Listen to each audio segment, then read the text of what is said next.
नमस्कार बंधुरा एकदम रेस्टुरेंट बा धाबार दोकानेर मतो डिम तड़का आज के तुम्हारे साथे शेयर करब। এইভাবে একবার বাড়িতে ডিম তড়কা বা এগ তড়কা বানিয়ে খেলে রুটির সাথে দুর্দান্ত লাগবে আর বাইরে থেকে কিনে খেতে ইচ্ছা করবে না।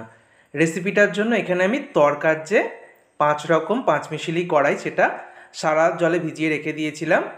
তারপরে দেখো আমি প্রেসার কুকারের মধ্যে নিয়ে নিচ্ছি। এখানে আমি 200 গ্রাম কড়াই নিয়েছি।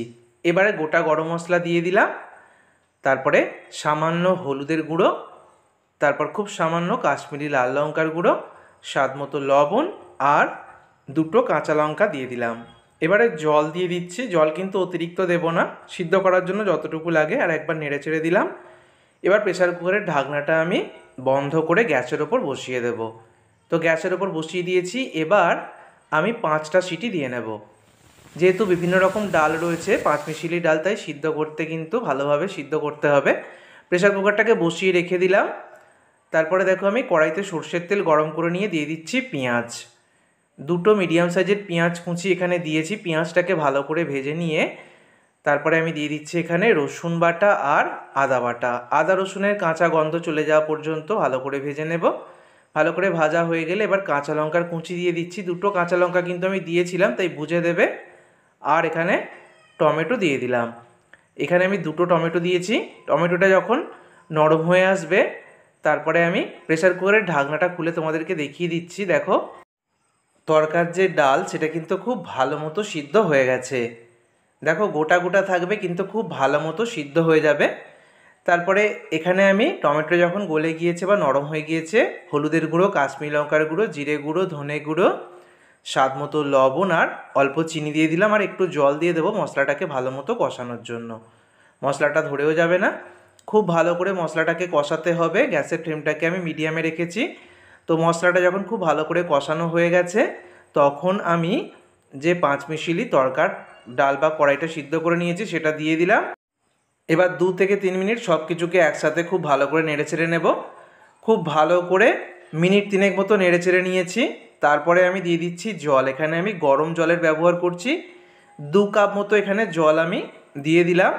জলটা দিয়ে সব কিছুর সাথে একবার ভালো করে নেড়ে চেড়ে নেব। জল অতিরিক্ত দেবে না, আবার একদম কম হয়ে গেলেও চলবে না। এবার এটা ফুটে ওঠা পর্যন্ত অপেক্ষা করব। ততক্ষণে আমি ডিমের ভুর্জিটা বানিয়ে নেব। তো এখানে আমি সর্ষের তেল গরম করে নিয়ে 2টো ডিমকে ফাটিয়ে দিয়ে দিলাম।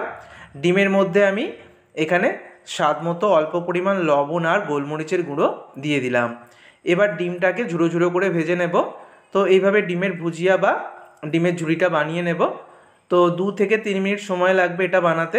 তো দেখো বানানো হয়ে গেছে। বানানো হয়ে যাওয়ার পর এদিকে আমি যে ডালটাকে বসিয়ে দিয়েছিলাম সেটাও ফুটে উঠতে শুরু করেছে। তখন আমি এই ডিমের ভুজিয়াটা অ্যাড করে দিলাম। এবারে একটু ধনেপাতার কুচি দিয়ে দিচ্ছি।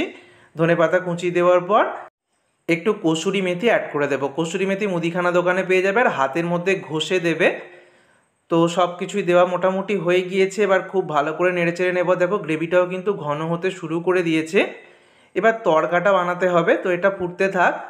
তো আমি কড়াইতে সর্ষের তেল দিয়ে দিলাম। সর্ষের তেলটা গরম হয়ে গেলে রসুন কুচি দিয়ে দিচ্ছি। এখানে 5-6টা মতো রসুনের কোয়া আমি ছোটো ছোটো করে টুকরো করে নিয়েছি। সেটাকে একটু ভেজে নিয়ে একটু কাশ্মীরি লঙ্কার গুঁড়ো দিয়ে দিলাম। এখানে তোমরা একটু কসুরি মেথি হাতে ঘষে দিতে পারো। আমি যেহেতু কসুরি মেথি আগেই ব্যবহার করেছি তাই কসুরি মেথি দিলাম না। এবার আমি যে ফুটন্ত কড়াই তার মধ্যে এই তড়কাটা দিয়ে দিলাম।